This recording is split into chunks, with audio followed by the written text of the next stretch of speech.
Itu yang datang gue free-in nggak? Jadi yang datang tuh nggak bayar. Yang datang itu sekitar 300 orang. Wow. Tapi mereka datang tinggal subscribe YouTube gua. Jadi mereka nonton konser, pada saat itu gue baru bangun YouTube 2019 tuh ya. Gue dapet 300 subscribers. Wow, langsung. Aku sangat fanatik dengan David Foster. Gitu. Karena David Foster satu pemain piano, dia produser juga, dia penulis lagu yang baik. Jadi aku ini banget, ngiblat ke dia banget gitu.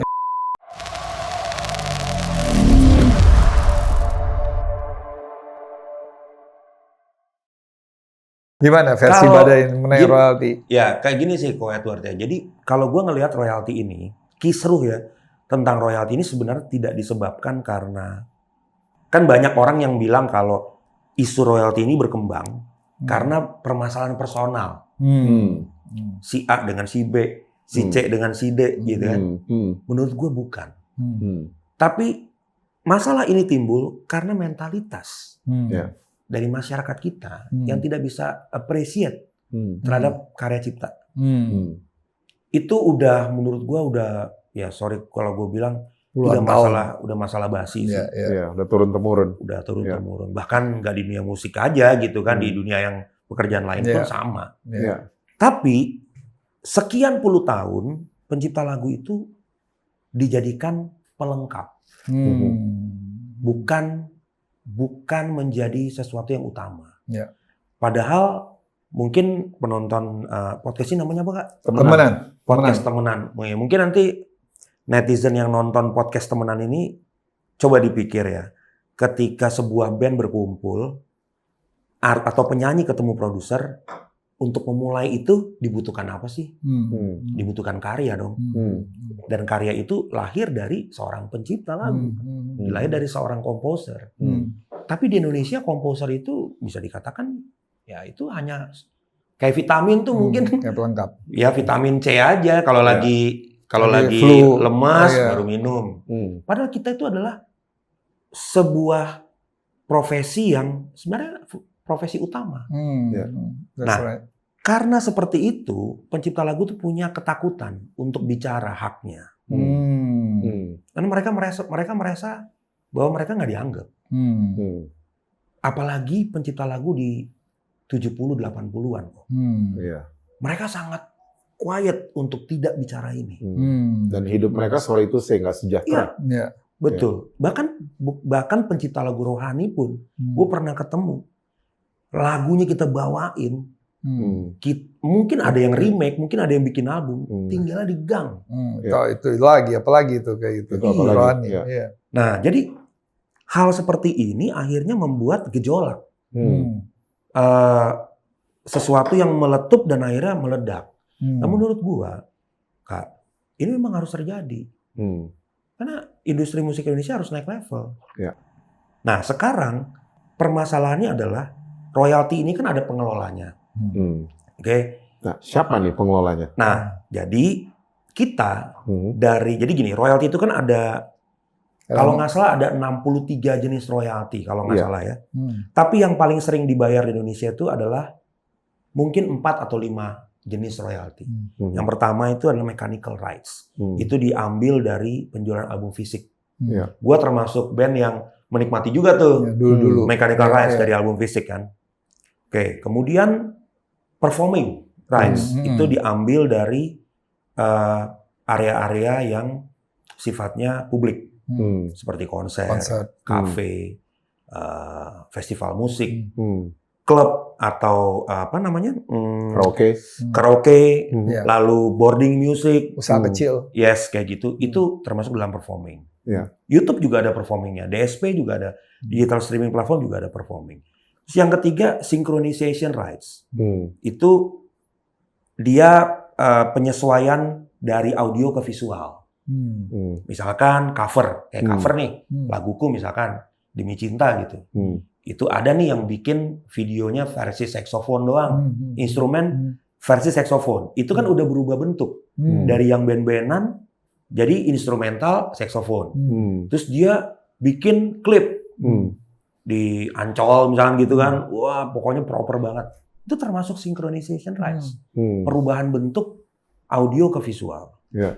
Nah, yang Tapi itu ada standarisasi sendiri untuk Ada. diklaim bisa jadi royalty. ada kategori-kategorinya yang Hmm. bisa terkena Kena royalti royalty. sinkronisasi. Oh. Yang jelas layar lebar tuh ketika lagu gue dipakai menjadi theme song soundtrack film, itu sinkronisasi. Ya pasti ya. Gitu. Itu kan udah kelihatan tuh bentuknya Iya, kan. iya. Iya. Nah, yang terakhir tuh printing ya dari buku. Oke. Misalkan gue bikin biografi atau gue bikin buku tentang behind the song-nya Badai, ya itu akan kena printing rights. Dan itu yang kena adalah distributornya. Ketika memperbanyak, menggandakan buku, ya dia harus bayar. Nah, tapi yang menjadi isu utama sekarang ini kan performing. Oke. Nah, performing ini dunianya hutan rimba, Kak. Hutan rimba. Kenapa gue bilang hutan rimba? Karena nggak bisa ketebak. Di mana lagu gue dibawain.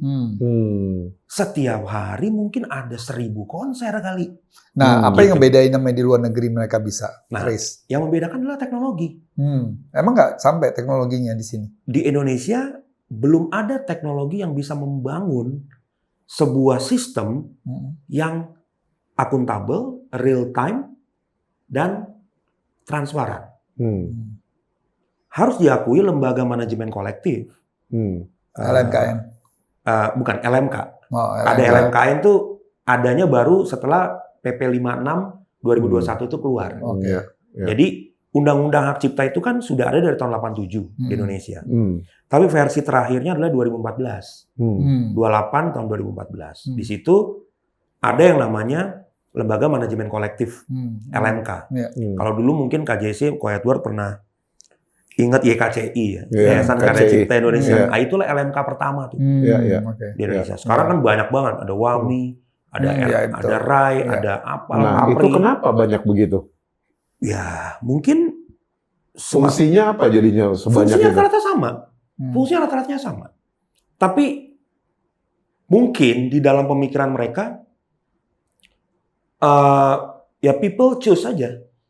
Pilih aja mana yang nyaman menurut pencipta. Terus kalau mereka Dengan- sering dikritik soal pendataan dan pembagian itu gimana? Nah ini makanya, jadi LMK ini akhirnya karena menurut kami pekerjaannya khusus untuk performing itu tidak relevan dan tidak tidak achieve gitu loh, ya kan? Jadi kita merasa bahwa ngapain ya gua memberikan kepercayaan kepada lembaga ini kalau pendapatan kita per tahun, contoh misalkan seorang PU Padi, gitaris Padi yang Padi aja manggung sebulan aja bisa 20 kali main atau 18 kali main. Itu kan bisa ketebak lagunya berapa yang dibawain di panggung itu. Untuk Padi doang ya. Royalti per tahunnya hanya 125.000 untuk performing rights-nya. Aku 2024 kemarin dengan laguku dibawain reunian, dibawain nama mungkin band-band kafe apa segala macam, aku manggung sendiri aja itu hanya 494.000. Ini kan menjadi big question, ini ada apa sebenarnya? Ya kan? Apakah memang sumber dayanya kurang atau memang teknologinya yang sudah jadul? Siapa yang nentuin angka itu? Nah, pada saat itu kan kalau kita relate dengan dengan keputusan Menteri tahun 2015 yang sampai hari ini belum ada adendumnya, pembayaran itu hanya 2%. Oke. Jadi kalau misalkan Ko Edward sama Kak Jess bikin acara nih, terus lu ngundang gua nih ya, misalkan bayarannya 20 juta gitu, ya kan? Berarti performing rights gua tuh hanya 2% dari 20 juta itu. Yang harus kakak-kakak harus bayarkan itu kepada LMK. Nah, 2% dari 20 juta adalah 400.000. 400.000 itu bukan untuk satu lagu, tapi untuk segelondongan lagu yang lo bawain, gitu. Wow. Jadi misalkan gue bawain 10 lagu, artinya satu lagu tuh 40.000 kan. Wow, enggak banget. Dan itu jaminan bayarnya nggak ada. Waduh. Kenapa gue bilang jaminan bayar nggak ada? IO pun nggak punya jaminan, nggak bisa menjamin dia mau bayar. Tapi kan Gitu. kayak gini kan, kemarin kita sempat di Bali ngobrol-ngobrol sama siapa tuh? Pongki. Mongki kan juga. Nah kayak gini-gini kan sebenarnya kalian ini kan bisa duduk sama-sama. Terus ada yang mewakili di DPR. Tapi kok nggak ada progres gitu. Kalau dibilang teknologi sebenarnya teknologi nggak susah sebenarnya. Teknologi itu nggak susah. Jelas nggak susah gitu. Kita bisa mengambil Singapura teknologi canggih banget ya. Kita adaptasi teknologi nggak susah lah. Kalau misalnya dibilang di luar negeri bisa di-trace. Kenapa di sini nggak bisa? Kan ya itu maksudnya nggak bisa akalnya. Kenapa? Karena nggak gini bisa. sih. Jadi sekarang ini kan ada polarisasi. Ada polarisasi semenjak ada satu kasus besar yang ternyata sudah dibuktikan di pengadilan bersalah, gitu kan. Gue nggak mau nyebut artisnya lah ya, karena itu akan jadi polemik itu. Iya. Pokoknya udah dibuktikan lah, meskipun sekarang keputusan yang kasasinya belum ingkrah kan.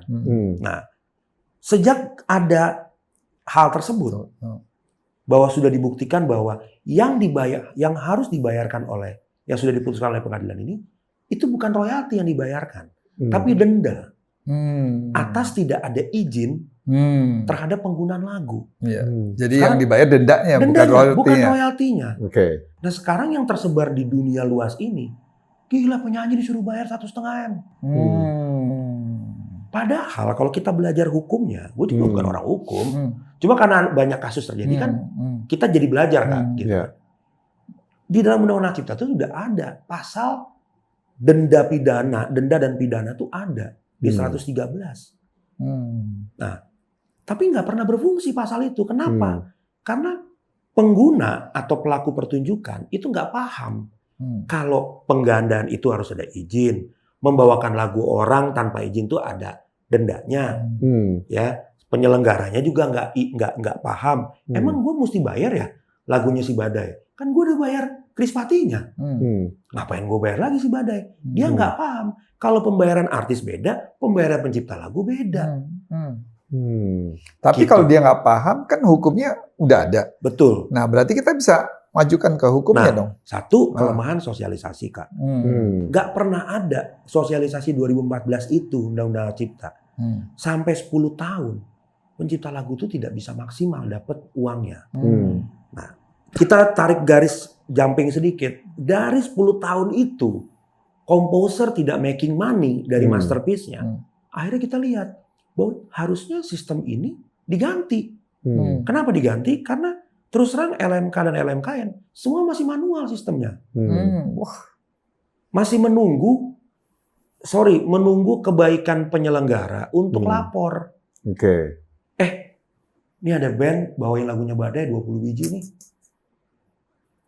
Bayar dong, gitu.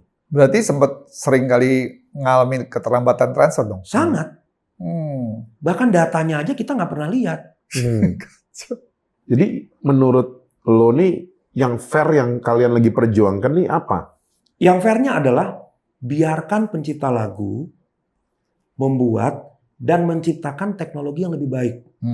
Pencipta lagu? Ya. Maksudnya gini, kita akan bantu pemerintah untuk dapat sistem yang akuntabel, real time, dan transparan. Dan relevansi 2% itu untuk 2025 udah nggak masuk akal gitu. Iya. Nah, pernah duduk sama-sama nggak sama tim Kemenkraf? Kita udah semua, Kak. Kita udah yang baru nih, sekarang yang baru kan gitu. Kan aku tergabung di asosiasi. Aku Sekjen Aksi kan. Asosiasi Komposer seluruh Indonesia. Kita udah melewati semua metode advokasi. Kita udah ketemu Kumham, kita udah ketemu KSP, kita udah ketemu Parekraf, kita udah ketemu Menteri Hukum juga. Bahkan ini kan kita syuting tanggal 9 nih. Besok kami akan bersidang di MK. Untuk uji material juga terhadap gugatan kami gitu. Untuk penambahan bahwa kita tetap mempertahankan bahwa lagu itu tetap harus izin. Ibaratnya gini loh, izin itu kan seperti respect ya. Itu adalah tanda respect. Nggak semuanya juga bicara masalah uang gitu. Karena penulisan hak moral aja sering dilanggar. Coba Kak Jesse lihat beberapa ada lagu-lagu di Indonesia. Jarang sekali pencipta lagu itu ditulis namanya. Kebanyakan lirik, artis, RBT-nya, media sosialnya, nama komposer tuh nggak pernah ada. Wow. Ya itulah kira-kira perkembangan sampai sekarang. Kalau dengar cerita kayak gini sih, gue mendukung banget. Mendukung timnya lu gitu loh. Itu adalah kenyataannya, Kak. Iya. Bahkan gimana ya? Gue mau ngomong ini juga gue agak apa sih bahasa Jawa. Kalian lagi perjuangkan angka itu naik ke berapa? 10%. Yes. 10% dari 10% ini dari mana gitu kan? Kita inginnya 10% itu dari kontrak artis. Yang mana yang bayar nanti tetap penyelenggara. Okay. Tapi ada jaminan di dalam klausul kontrak artis bahwa dari deal mereka ditambahkan 10% untuk membayar performance rights. Dan itu kami tawarkan tidak perlu lagi lewat LMK. Muncullah aplikasi namanya Digital Direct Licensing. Di mana semua basicnya sudah online, IO daftar di situ, manajemen artis daftar di situ, mereka tinggal submit kontrak, dan sekarang di 5 kurang seperempat, Badai manggung di Papua, atau siapa manggung di Papua yang pakai lagu gua, 5 kurang seperempat gua terima. Jadi kayak real time ya? Real time. Daripada gua harus nunggu 3, 6 bulan, setahun dengan laporan yang nggak jelas. Gitu. Laporan. Nah, berarti ini teknologinya dari kalian yang ya, mengajukan. istilah kami build lah. Ya, okay. Kami build itu. Tapi perlu diluruskan juga bahwa kami ini nggak jualan aplikasi. Karena kami nggak mencari bisnis di sini. Gitu. Kami memberikan solusi. Ya. Memberikan solusi. Kenapa? Karena sekarang metode yang sekarang terjadi, inilah metode yang nggak bekerja. Gitu. Nah, ini kan sebenarnya buat LMK aja juga sama LKMN juga bagus dong dengan adanya teknologi ini. Harusnya begitu. Iya kan? Ya. Nah, apa yang menjadi kendalanya? Yang menghalangi kendalanya, challenge-nya untuk sampai terus panjang dan... Ya, kendalanya adalah mungkin kalau aku boleh duga ya, ya bahasanya gitu lah ya, aku boleh duga. Mereka tidak bisa menerima konsep direct. Karena menurut mereka, konsep di Indonesia ini adalah blanket license. Jadi sistemnya penagihannya itu ya kolektif. Nggak bisa langsung direct. Kita bisa menerima kalau kolektif ini bisa bekerja. Tapi 10 tahun, it doesn't works. Kita nggak bisa membuat pencipta lagu ini kelaparan. Mereka mau berobat nggak punya uang. Karena aku bukan menikmati, aku menyaksikan sendiri. Setiap kami berkumpul, ada beberapa pencipta lagu di era 80-90. Itu harus nunggu kita pulang untuk mereka minta uang bensin. Aduh, kasihan banget. Sekarang, gue ini kan juga bukan orang kaya, gue juga dulu orang susah. Jadi gue tahu lah mereka ini pulang, sampai gue cek ke motornya, emang bener lo nggak ada bensin. Gue buka emang kering bensinnya. Oh my goodness. Dan dia adalah pemilik masterpiece besar di negara ini, Kak.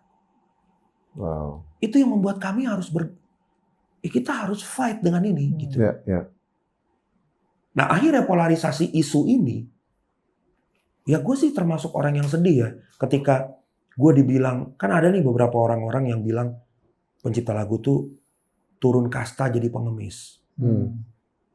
Sekarang kalau kita mau balikin, apakah sama kami ini dengan pengemis? Kami ini minta keadilan untuk hak kami kok. Sementara pengemis aja ngemis di jalanan itu halal.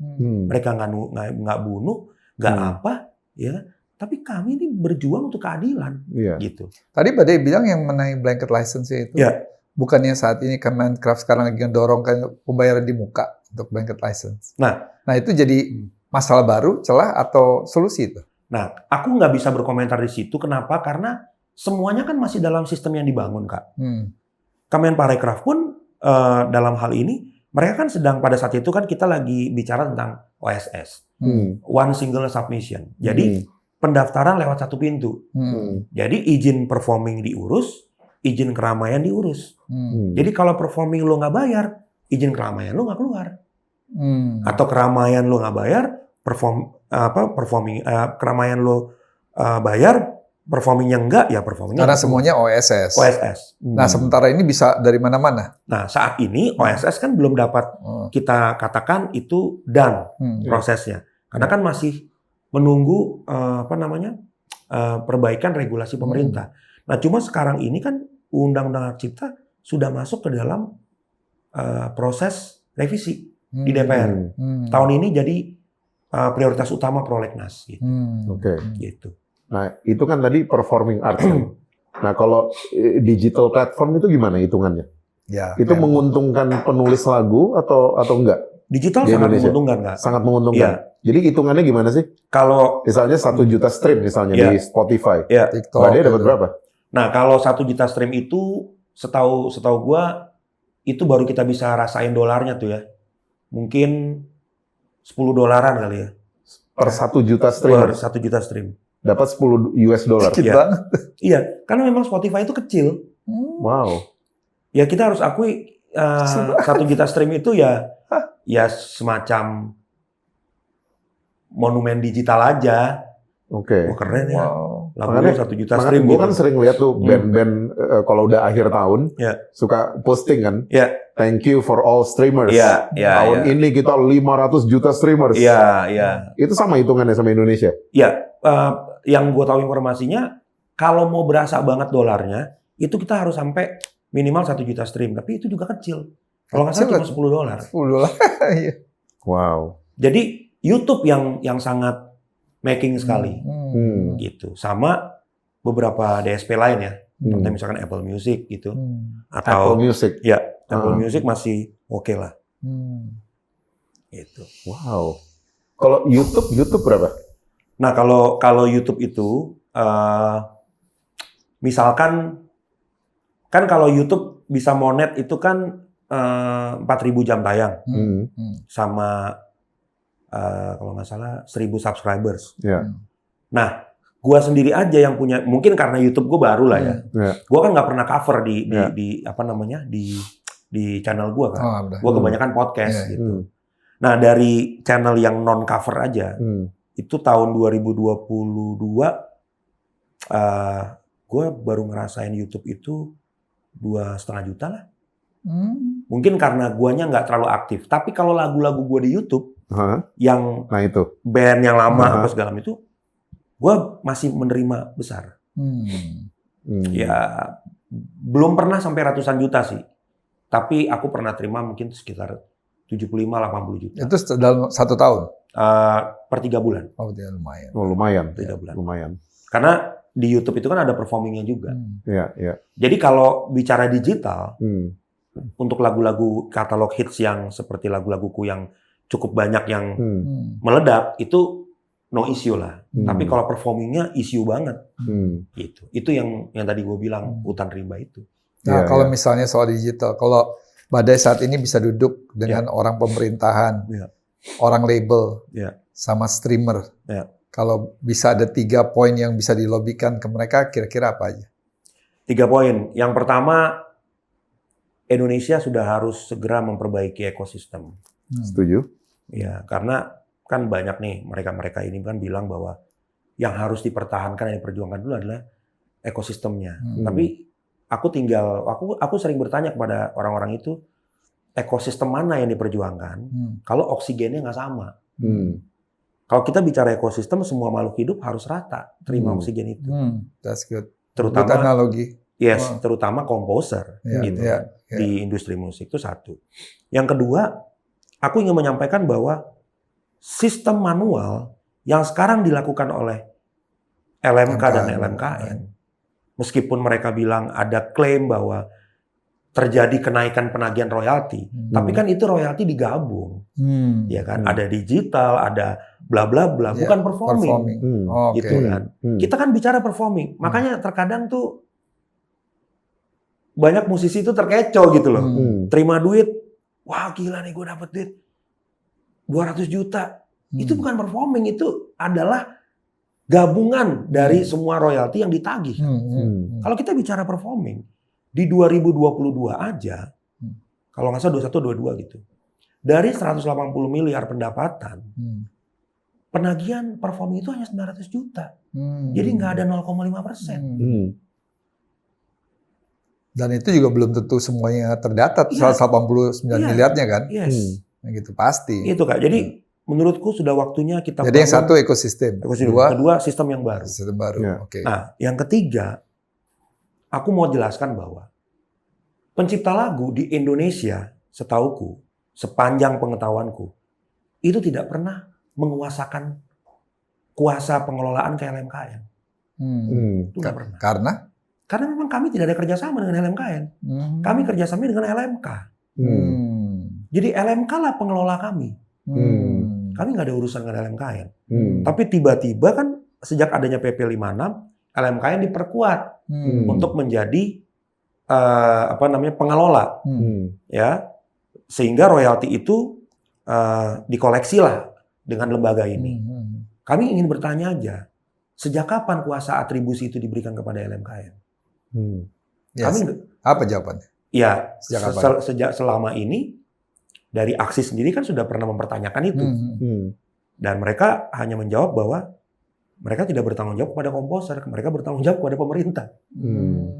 Padahal kalau mau dibilang kuasa itu ada di LMKN, artinya LMKN mengelola lagu-lagu yang dikuasakan dong.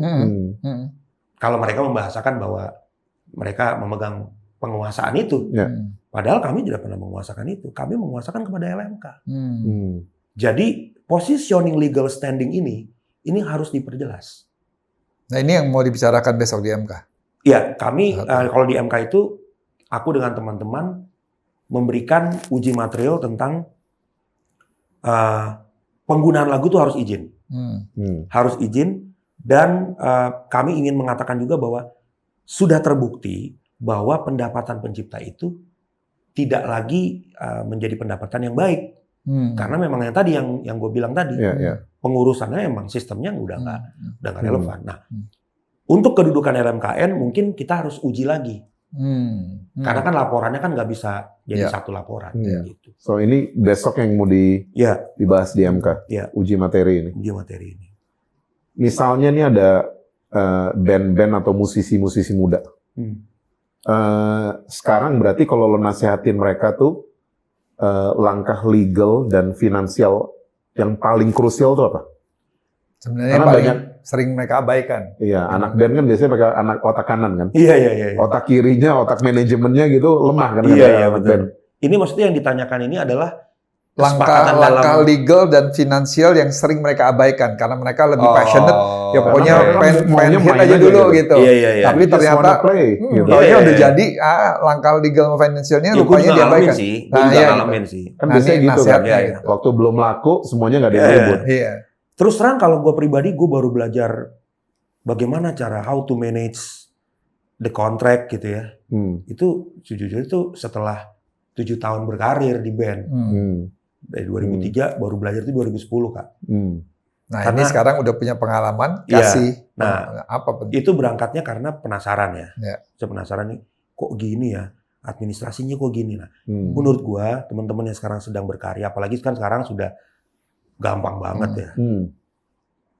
Ya lo belajar hukum lah. Gitu. Bukan harus kuliah hukum, bukan. Iya, belajar tapi hukumnya. Lo sadar hukum gitu. Penting sih itu ya. Jadi ketika lo terima perjanjian, lo terima kontrak, kalau memang lo nggak tahu harus nanya di mana, ya belajarlah ke teman-teman yang memang berprofesi sebagai legal. Mereka akan memberikan konsultasi kepada lo semua, bagaimana caranya supaya tidak terjebak dan tidak terhisap di dalam perjanjian-perjanjian yang bisa mencelakakan kalian di masa depan. Termasuk kontrak seumur hidup itu udah nggak boleh. Zaman dulu tuh kontrak seumur hidup banyak kayak Edward. Banyak. Bahkan album dibeli putus aja, dijual putus aja, itu umurnya tuh cuma 25 tahun. Jadi bukan selamanya. Jadi itu memang kalau album beli putus memang 25 tahun? 25 tahun. Hukumnya? Iya, sekarang sudah diatur sudah 25 tahun. Setelah 25 tahun, dia harus balik kepada pemiliknya. Kecuali diperjanjikan ulang. Apakah mesti manajemen sebuah band, apakah mesti dilibatkan seorang lawyer? Harusnya. Seharusnya begitu harusnya. Jadi setiap band harusnya punya kuasa hukum. Ya ibaratnya mungkin band-band luar udah begitu kali ya dari zaman. Sangat. Ya kan Kak? Sangat. Jadi memang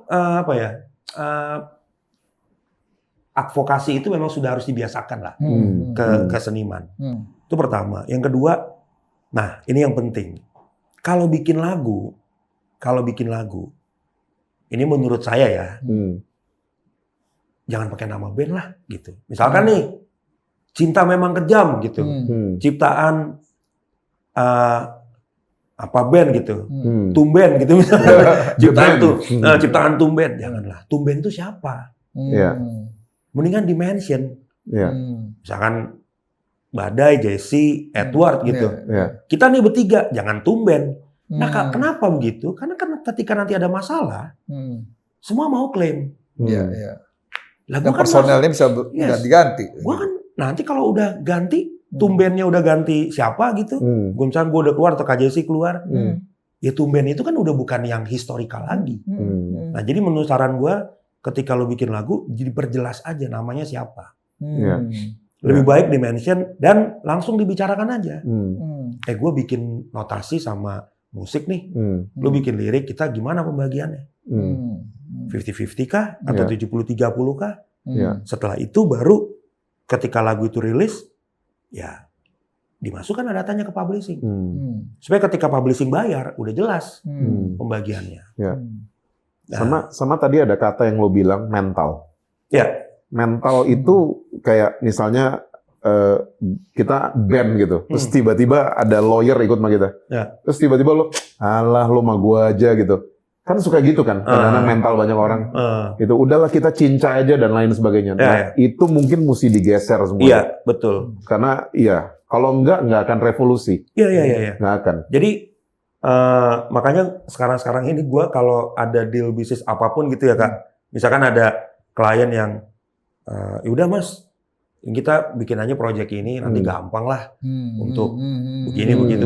Kata gampang lah itu tuh gue paling males sih sebenarnya itu dia. Karena nggak jelas gitu. Betul. Ya gampang tuh kayak gimana gitu kan. Apa kita kerjasamanya model bisnisnya kayak apa? Jadi menurut gue memang benar, band itu harus fair-fairan, harus jujur, dan gue akan kasih tahu juga satu hal yang mungkin penonton temenan ini mungkin banyak yang nggak setuju. Gue mau bilang, band itu bukan kontrak hidup dan mati, gitu. Kenapa? Karena ketika sudah tidak sejalan, sudah tidak berpikiran sama, apalagi as a business, lebih baik berteman daripada berbisnis. Karena itu akan mengganggu stabilitas ekosistem band itu. That's why kalau ada yang keluar, menurut gua nggak ada masalah. Selama masih bisa berteman dengan baik ya, nggak ada masalah. Jadi kan banyak orang yang mengatakan bahwa jangan sampai bubar lah, jangan sampai ini Ya ini kan real life-nya. Makanya gue bilang kontrak hidup dan mati itu adalah ya anak istri gue di rumah. Itu kontrak hidup dan mati gue gitu. Kalau band sih ya udahlah. Gue seneng kemarin lihat Black Sabbath final bow-nya kemarin, Ozzy Osbourne. Mereka berteman sampai di akhir karir mereka. Tapi sempat karena ada dispute 2013. Bill Ward-nya nggak ikut, drummernya mereka. Jadi cuman Ozzy, Tony sama Geezer Butler. Drummernya Bill Ward tuh nggak ikut. Tapi apakah mereka tetap berteman? Tetap berteman. Dan kemarin mereka berempat full original member. Main lagi. Main for the last time di Birmingham. Keren. Itu merinding sih gue. Maksudnya semuanya jelas gitu, bisnisnya jelas, pertemanannya jelas. Dan legendary nama itu yang mereka bawa itu, wah gila banget sih. Dan lagunya Ozzy Osbourne yang Mama I'm Coming Home dibawain juga. Dibawain kemarin. Kayak itu solonya dia. Solonya dia. Tapi yang Black Sabbath itu cuma 4 lagu kemarin. 4 lagu ya. Cuma 4 lagu. Yang benar-benar sama original member. Yang lainnya kayaknya tribute ya. Yang lainnya semua band yang terinfluence sama Black Sabbath. Gitu. Jadi itu keren banget sih kemarin.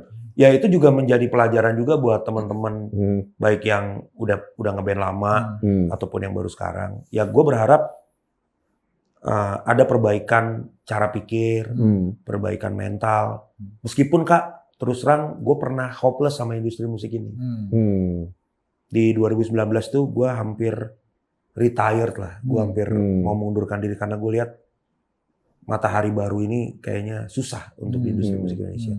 Tapi malah gue dikasih 2 penghargaan AMI di 2019. Dikasih berkat sama Tuhannya, malah diganjar penghargaan.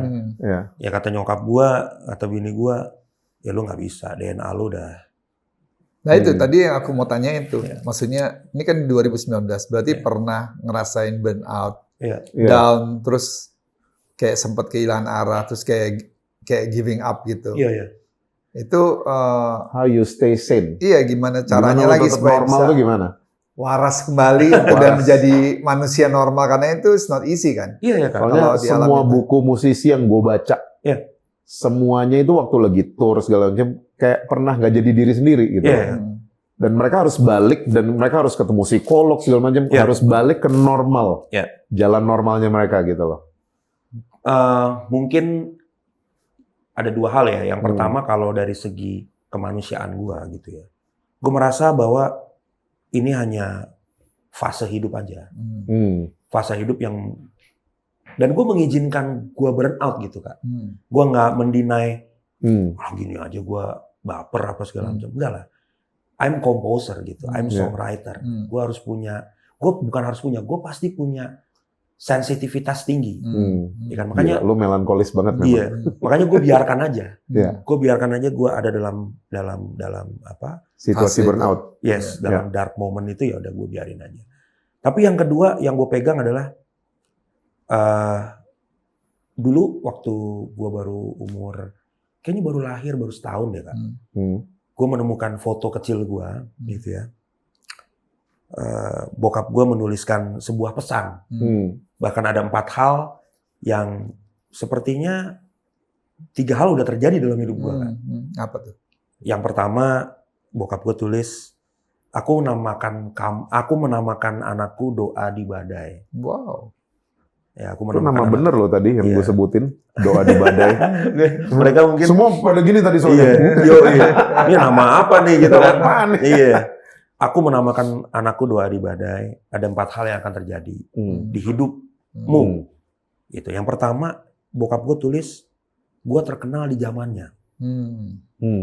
Yang kedua, keluarga dan anak cucunya, ya sekarang gue belum punya cucu ya, gitu ya, akan menyaksikan kesuksesannya. Sampai hari ini gue bersyukur sama Tuhan, nyokap gue masih menikmati itu. Wow. Ya, nyokap gue udah 83 tahun meskipun sekarang sudah di tempat tidur aja. Tapi dia masih menikmati karya-karya gue gitu. Yang ketiga, menurut bokap gue akan mengelilingi Indonesia. Mendatangi seluruh Indonesia untuk sesuatu lah, sesuatu yang besar. Dan puji Tuhan sampai juga di luar negeri dan segala macam. Yang keempat itu duduk di pemerintahan dan itu belum terjadi. Wah, itu tadi gue mau nanya. Besok JR. Dia baru mau nanya. Besok JR ya. Tadi baru mau nanya yang lagi ngomongin ada nggak sih punya impian, punya visi untuk bisa duduk di situ? Iya. Karena belum terjadi Kak, belum terjadi. Tapi karena dengan how you fight for this gitu, itu pasti ada hati. Iya, mudah-mudahan ya kalau memang Tuhan memberikan izin untuk itu. Nah, dan jangan di doanya. Yes. Nah, dari semua itu ada pesan dari bokap yang menjadi syaratnya hanya Mazmur 23. Bahwa ya nggak ada lagi yang bisa melindungi lo dan membuat lo kuat. It's all about God gitu.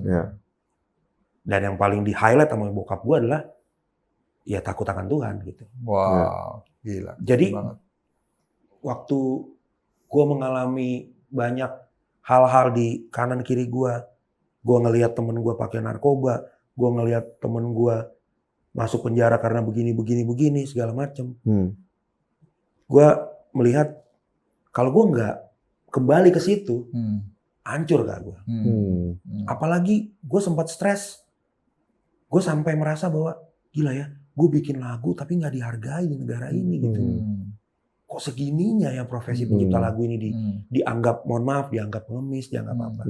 Itu ini baru lately dong, belum bukan 2019 itu kan? Di 2019 itu gue udah mulai merasa sih, udah mulai merasa. Tapi secara mental kan gue kena mental kan? Iya pasti dong. Gue kena mental. Tapi karena gue balik lagi ke situ, jadi ya sudah gue berusaha untuk, apalagi pandemi 2020 kan, gue berusaha untuk menormalkan pikiran gue dengan cara ya kembali lagi ke Tuhan. Gak ada pilihan lain. Dan untungnya ekosistem di rumah gua, keluarga gua support untuk hal-hal itu. Gitu. Jadi saat lo lagi burnout pun gitu, maksudnya istri segala macam keluarga tuh understand banget. Gitu. Understand banget. Bahkan ketika gua mau keluar dari Krispati, sejak album kedua ya Kak. Jadi gue tuh mau keluar bukan 2016 sebenarnya. Dari album 2007 kedua. gue udah mau keluar. Oke. Tapi pertama anak-anak tidak mengizinkan gue. Dan yang kedua, nyokap gue juga masih tidak mengizinkan gue. Tapi bukan tidak mengizinkan, bukan gue diomel-omelin. Tapi mereka ngomong gini, kamu pikirin dulu. Pikirin dulu baiknya apa, buruknya apa. Tapi yang gue suka dari nyokap gue adalah, kalau kamu anggap baik, dan kamu sudah berdoa, ambil keputusannya. Wow. Jadi gue nggak pernah dipaksa untuk ngikutin. Gak bisa, lu nggak bisa begini. Nanti lu mau hidup dari mana? Apa segala macam gitu loh Kak. Dan 2016 ketika gue mau keluar, gue bilang sama istri gue mengizinkan, ya sudah kalau emang kamu tidak lagi happy, ya sudah lakukan, gitu kan. Dan ketika gue ketemu orang, salaman, ditanya, Day, lu sekarang kerja apa gitu? Lu kan udah keluar dari band, kerja lu apa? Di situ gue kembali lagi bahwa secara mental gue merasa bahwa iya ya, apa mungkin film tahun 78 itu Badai Pasti Berlalu itu emang berlaku buat hidup gue gitu loh kan. Gue sampai mikir gitu loh kan, gue merasa hidup gue tuh nggak panjang karirnya. Tapi ketika gue balik lagi ke nama gue, kenapa bokap gue kasih nama gue Doa di Badai? Survivor. Berarti dia harus menitipkan kedahsyatan itu melalui doa. Gitu. Dan akan masuk di pemerintahan. Amin. One more Mudah-mudahan step. Harus, karena dia memang harus memperjuangkan. Gue jadi keinget tadi yang lo ngomong, lo waktu itu mau burn out, lo dapat penghargaan apa? AMI 2 kali. 2 penghargaan. 2 penghargaan Di tahun itu event, di satu tahun yang sama. Tahun yang sama. Wow. Itu kenapa bisa begitu? Pada saat you feeling down kan berarti sebenarnya kayak ada mengalami stagnasi kan? Iya, jadi tapi kok bisa dari pihak asosiasinya bisa memberikan award? Jadi waktu itu aku jadi produser album Natal yang dinyanyikan oleh Lea Simanjuntak. Dari Pulau dan Benua kita remake lagi dan itu dijual di toko ayam lah gitu. Nah, si album ini biasa kan kalau AMI itu kan didaftarin lagu-lagu yang rilis dari bulan ini sampai bulan ini gitu ya di tahun itu. Dan dikurasi, dinilai, dijurikan apa segala macam, masuklah aku nominasinya. Aku masuk nominasi itu 2 di Best Producer sama kolaborasi Best Collaboration gitu. Dan pada saat itu yang tadi yang gue bilang bahwa gue lagi burn out tuh. Gue lagi males banget, bahkan gue nggak mau nyentuh piano gitu. Saat itu ya Kak. Tapi akhirnya dapat surat dari AMI bahwa gue masuk 2 nominasi. Ya sudah gue jalan aja ke event itu tanpa tujuan, tanpa apa. Gue menang 2 penghargaan saat itu. Ya, itu sih salah satu cara Tuhan juga. Salah satu cara Tuhan untuk menjawab doa gue. Karena beri semangat lagi. Saat itu gue berdoa Kak. Gue berdoa. Wow. Tapi banyak orang yang survive dari burnout itu lewat case-case kayak lo gitu. Iya. Gue pernah baca cerita produser Bob Rock. Oke, produser Metallica ya. Produser Metallica. Sama Michael Bublé. Iya. Dia waktu mau produserin Metallica ditawarin, dia lagi burnout. Oke. Dia lagi burnout. Dia dikirimin turnya Metallica yang And Justice for All tahun 89. Oke. Dia kan produsernya The Black Album tahun 91. Nah, waktu dia lagi burnout, dia lagi naik mobil di desert di Las Vegas. Dia cuma bilang gini dalam hatinya, gue lagi burn out, ini ada tawaran dari Metallica, well, gue cuma perlu 1 hit aja. Dia cuma gitu aja. Tiba-tiba dia lihat in the middle of desert ada orang pakai t-shirt Metallica. Wah, gila. Gokil ya. Dia langsung berhenti, dia bilang that's it. Gue emang nggak boleh berhenti jadi produser. Itu sign-nya gitu ya. Itu sign-nya, that's it gitu loh. Dia balik and you know The Black Album jadi gila sih. Wah, Grammy-nya sampai dapat berapa segala macam. Ya. Betul. Ya berarti ini konfirmasi banget ya benar-benar Emmy Award-nya itu memang dari Tuhan sih. Iya kok. Ya. Jadi ini juga doa gitu. Nyambung ceritanya Kak Jesse. Jadi kan gue udah nggak mau nyentuh piano ya. Tapi di atas piano gue itu gue taruh penghargaan-penghargaan yang sudah pernah kita capai. Gue capai. Di 2019 itu Kak, gue bertanya sebenarnya. Udah nggak ada lagi penghargaan baru ini buat gue ya di atas piano ini. Terus gue tanya sama istri gue kan, yang aku kapan lagi ya dapat penghargaan ini? Ya nanti juga dapat, kata istri gue gitu kan. Dan kebetulan gue baca 40 tahun berkarirnya David Foster. Your inspiration. Itu pada saat dia stuck Gak ada lagi Grammy di atas pianonya dia. Tiba-tiba Whitney Houston minta dia untuk produserin The Bodyguard. Iya, wow. Nah, di Bodyguard itu diproduksi dan dia tidak menemukan hits pada saat itu. Kalau nggak salah hitsnya bukan I Will Always Love You, ini ada satu lagi. Run to You. Bukan nggak, satu sebelumnya lagi ini bukan lagu yang si Whitney suka. Greatest Love of All. Bukan Ini Bodyguard. Bodyguard. Soundtracknya Bodyguard. Yang jadi masih itu ya. dikasih ke Whitney bilang gue nggak suka lagu ini. Gitu. Lu cari lagi deh lagu yang lain. Dia sama Kevin Costner kan. Costner kan produsernya waktu itu. Akhirnya dia ke salah satu arsip nasional musik Amerika gitu ya. Dia ke gudang. Tiba-tiba dia cari-cari di gudang, keluarlah masternya Dolly Parton. I Will Always Love You. Yes. Terus dia bilang sama Kevin Costner, lagu ini kalau Whitney yang bawain, menurut lo gimana? Gitu. Kata Kevin, ya udah coba lo rekam aja dulu. Akhirnya dia rekam. Dia bawa ke Whitney. Seminggu kemudian, Whitney bilang, gue mau nyanyi lagu ini. Wow. Dan Grammy-nya gila. Gila sih. Film wise itu kan dikritik, tapi soundtracknya, woi. Betul. Dan akhirnya di situ aku ingat banget kata-katanya David, akhirnya ada penghargaan baru di atas piano gua. 5 Grammy dari soundtrack itu doang. Nah setelah itu mulai datang Celine Dion, mulai datang apa segala macam. Jadi akhirnya David Foster berterima kasih lah itu sama Whitney. Tapi waktu itu yang Badai itu belum dapat Emmy Award-nya belum ya? Belum. Jadi teringat gitu. Teringat. Wow. Dan ketika aku terima bawa pulang penghargaan itu, gue kemarin habis baca bukunya David dan itu terjadi di hidup gue gitu. That's a good story. So jangan berhenti, Dai. Jangan berhenti. Gila, keren banget. Lo misalnya dihadapkan sama Badai umur 21 tahun, di hadapan lo akan nasihatin dia apa? Umur 21 tahun. Iya, si Badainya di umur 21. Setelah lo udah lewatin semua. Lo ketemu Badai lagi umur 21 tahun, lo akan nasihatin dia apa? Dengan kondisi lo udah ngalami semua ini. Kalau gue ketemu younger version of me. Oke. Jesse Lantang umur 20, gue bilang gini, injek rem, jangan gaspol terus. Kalau gue nasihat gue akan begitu. Ya. Kalau lo kan udah lupa, lo umur 21 kan. Udah terlalu jauh. Lo dikasih ini aja. Nih, lo si kipas angin ini lo masih gaspol terus gimana? Sering jadi masih gaspol terus. Masih gaspol ya? Masih. Oh masih ya? Masih. Ngerem dikit lah. Gitu. Lo ingetin. Dia rem gara-gara mau ketemu lo. Tekan gas. Kalau gue apa yang harus gue katakan ke Badai di 21 tahun itu ya? Ya gue bilang. Nasihatnya. Jangan percaya sama kalimat badai pasti berlalu lah. Gitu. Udah gue gituin aja. Oke, that's good one. Iya. Karena itu koma sebenarnya. Badai pasti berlalu dan akan datang lagi. Iya. Karena gue terus terang akhirnya gue nggak suka film itu. Gue juga nggak suka mas statement itu. Lagunya Chrisye. Iya. Tapi secara lagu bagus kan. Cuma gue ngeliat judulnya itu kayak doa kayaknya terlalu gampang gitu ya, terlalu mudah gitu ya. Setuju. Dan gue paling males banget orang kalau kenalan sama gue, namanya siapa mas? Namanya Badai pasti. Basi banget sih gitu. Gak lu yang lain kayak gitu kan. Pasti paling dia sebel. Iya, selalu gitu loh. Gak ada lagu lain gitu. Iya.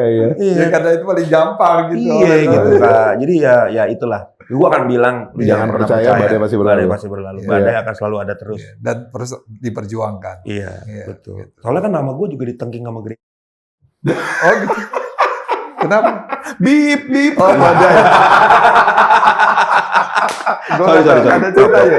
Ada cerita ya? Iya kan, suka nggak suka sama proses. Iya. Oh. Gitu. Maunya yang instan. Iya, gitulah. Maksudnya gitu. nama badai. Iya. Oh. Kan ada lagunya. Oh. Iya. Di tengah badai. Oh iya. Gak apa-apa, ya kan? Gak ada masalah. Bokap gue kan pendeta soalnya. Oh gitu. Iya. Makanya dia bisa namain doa di badai itu gue bingung juga sih. Nah, misalnya nih, anak lo nih, anak lo 10 tahun, 15 tahun dari sekarang, lagi searching YouTube, tiba-tiba ketemu podcast temenan ini. Oke. Dia sekarang nih, bokap gue nih, terus dia nonton. Ya. lo pengen dia nangkep apa dari pembicaraan gitu? Dari pembicaraan yang udah kita bicarakan ya. Ya, ya gue pengen dia nangkep bahwa bapaknya adalah fighter. That's good. Yes, that's good. Bapaknya adalah fighter dan yang ngobrol sama bapaknya adalah suhu-suhunya bapaknya. Itu aja yang gue mau kan. Kalau gue belajar dari mereka berdua lah. Gitu. Very good. Itu aja sih Kak. Ya apa ya? Tapi gue kayaknya nggak pengen anak gue jadi musisi deh kayaknya.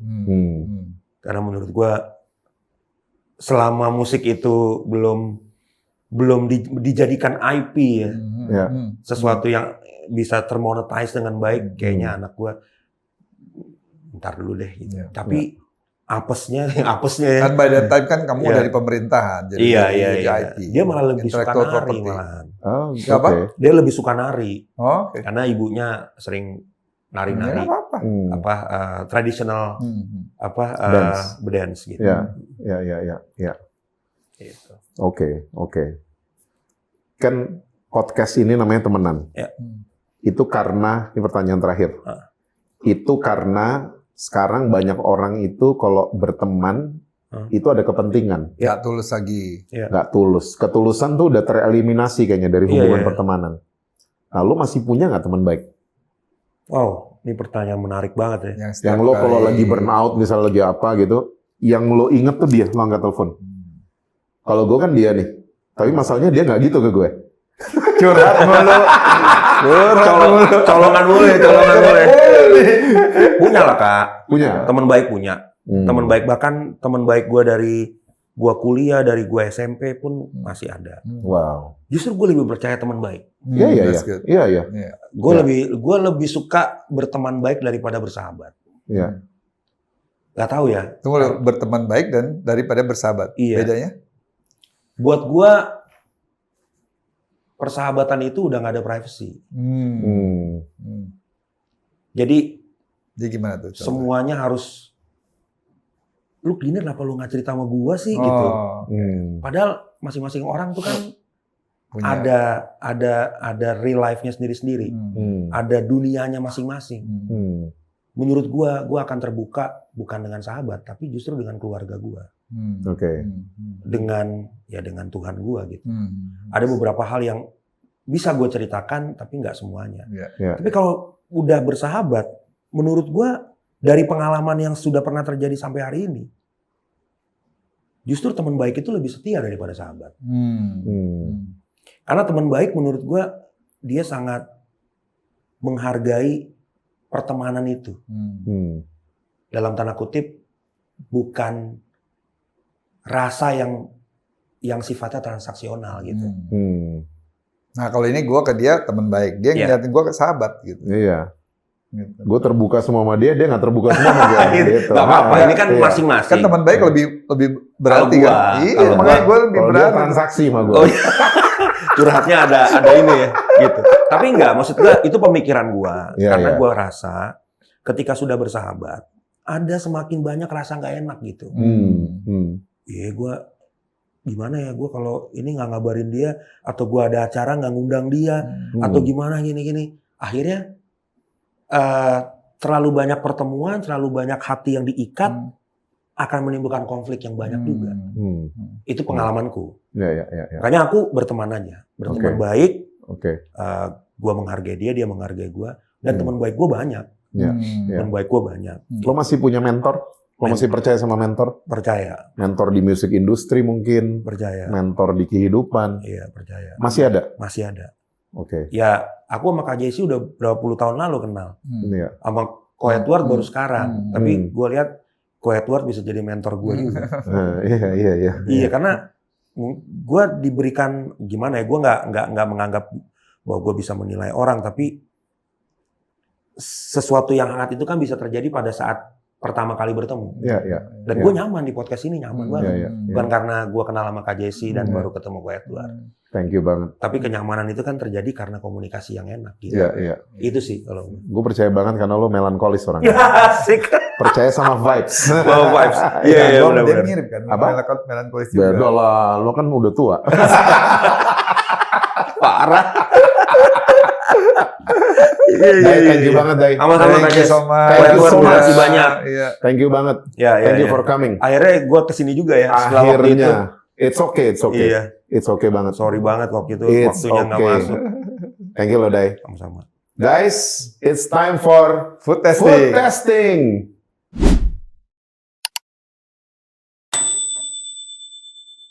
Wow, hari ini look at this, the dessert. Food testing. Bomb! Kenapa bilang Bon Bites. Bukan. Bom Bites kan mereknya. Ya. Ini bomb.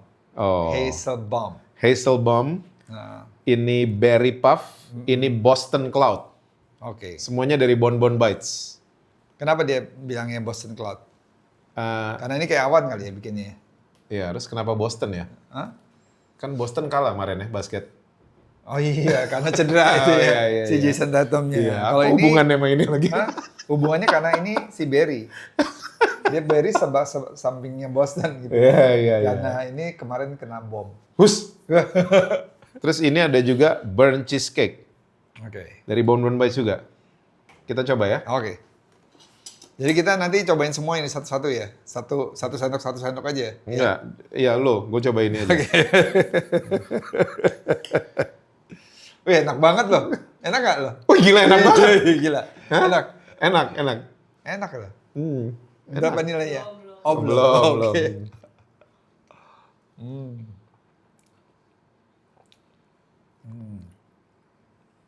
Ini burnt cheesecake-nya menurut gua kurang rasa burn-nya ya.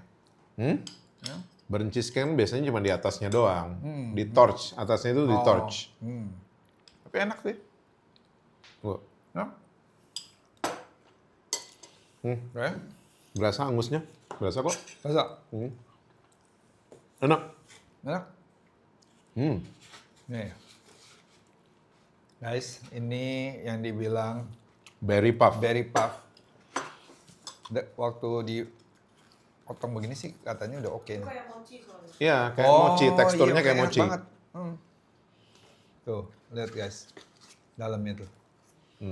Ini dibilangnya Looks bomchi. Hah? Bomchi. Apa? Banci? Bombols mochi. Ngawur. Enak. Enak? Oke, banyak dikit.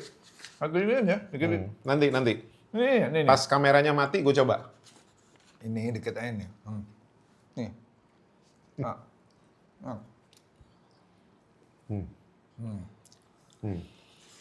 Nah, habis ini lo cobain ini. Gila. Ini apa? Bom? Hazel bom. Hazel Bomb. Ini dia kayak mochi ya? Kayak mochi ya, Bang? Loh, emang namanya Bombols mochi namanya. Oh, tapi kayak roti. Ini semua namanya Bombols mochi, ini namanya Boston Cloud, Berry Puff sama Hazel Bomb. Oh, keren loh sih. Kayak roti, kayak cake, tapi kayak mochi. Tuh. Wah, guys, jangan ngiler yang sana ya. Enak. Nah, ini lebih sadis nih. Sadis. Fine. Bener. Nah, coba dikit aja. Wah, gila. Hah? Sadis. Enak kan ya? Ya? Oke, selesai yang terakhir.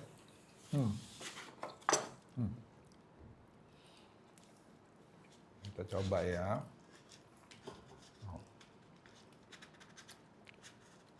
Nggak kasih ada ini. Berasa loh, tekstur mochinya tuh berasa banget ya. Ya. Kayak se-big mochi. Mochi kan biasanya cuma segini ya. Ini adonannya sih keren banget sih menurut gua. Ya, one of a kind.